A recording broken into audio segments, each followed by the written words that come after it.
পরন্ত বিকালে পাখিগুলোকে ঢাকনা দিতে এসে মনটা অনেক খারাপ হয়ে গেল। আমার হলুদিয়া পাখি মারা গেছে একটা। তবে কিভাবে মারা গেছে আমি অনেকক্ষণ পর্যন্ত তদন্ত করলাম, করে দেখলাম একটা সুতো ওই পাশে ঝুলতেছিল, যেটা হলো এই দেখুন, এই যে এই সুতাটা দিয়েই ওদের টান লেগেছে ওনার গলায়, যার ফলে মারা গেছে।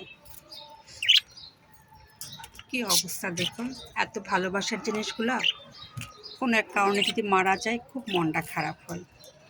তাই মনটা অনেক খারাপ হয়ে গেল। আমার চেয়ে আমার সাহেব এগুলোকে বেশি যত্ন করে।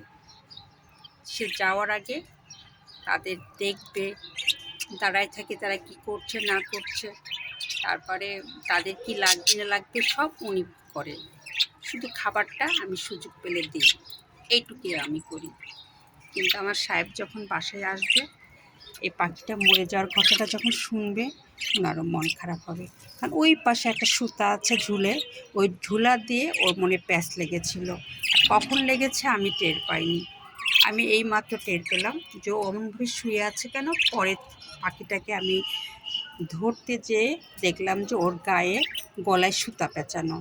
তাতে বুঝলাম ওই সুতা ঠোক দিতে যেয়ে মানে কোনো কারণে পায়ে বেঁধে গেছে, পায়ে থেকে তার গলায় বেঁধে গেছে। এই দেখুন আমার হলুদিয়া পাখিটা খুব মন খারাপ হচ্ছে। এই তোরা বাইরে হইস না ময়না।